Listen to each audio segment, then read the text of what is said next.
because this isn't an intellectual understanding, it's not like, let me just teach you some information and then you'll get it. It's something that's beyond the intellect. There is a spiritual nature to understanding the principles, but people want to see it in their own life. So the question is, how do you show someone to see the principles? How do you help them realize the principles based on what's going on in their own life?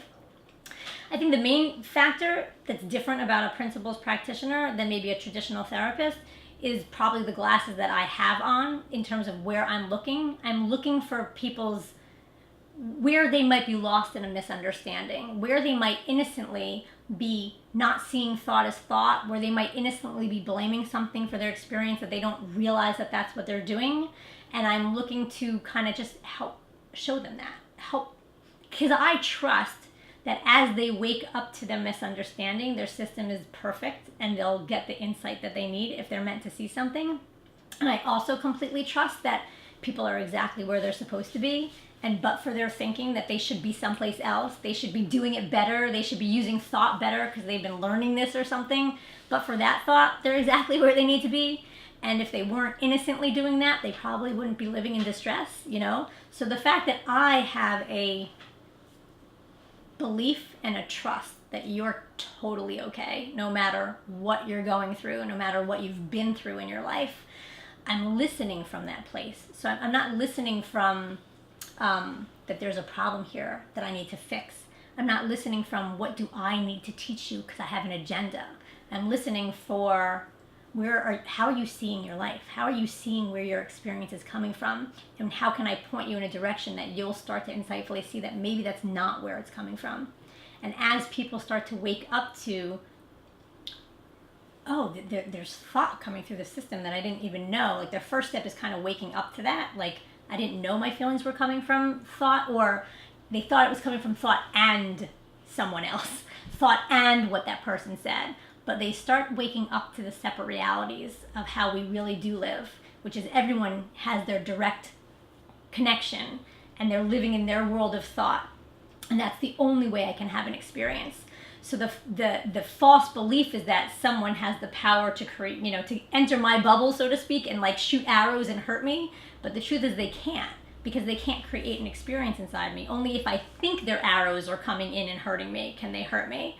So my eyes are on, where are you kind of misunderstanding that people live in separate realities? Where are you innocently blaming something else for your experience? And so as they start to see that for themselves, like I said, I think the next point is people start waking up that they're living in a tremendous amount of thought. I think then people start waking up to all the thought I'm living in is not true, but it looks true because that's the design of the system. That's what gives us free will. If it didn't look true, it'd be easy to kind of ignore. And when I wake up to that it's not necessarily so true, there's a shift that starts happening in the way people relate to their thinking. And they end up seeing that that's where the money's at. That's where their transformation is going to happen. It's not going to be in their thinking. Their thinking is not the problem. So spending all that time changing it, controlling it, managing it, which is kind of what a lot of psychology today is out there trying to do, when they kind of get that's not where the money's at. That's not even what's creating your experience. It's your relationship to it. There's thought in the moment coming in, making this all mean something, and it creates a tremendous amount of turmoil and distress and upset. So when my relationship to this shifts, my whole experience of this shifts. So I might still get hit with anxiety. I might still get hit with depression, or I might still get hit with upset, you know, the same way I'll get hit with gratitude and compassion and forgiveness, but it's my relationship to it that's going to make it more intense or less intense. And if I kind of get, oh, the system is designed that this flows. I don't have to make this mean anything about me. It doesn't mean I'm a bad person. It doesn't mean I have bad character traits. It doesn't mean there's something wrong with me. It just means that, wow, a flow's coming through that's giving me an experience that I don't really like right now.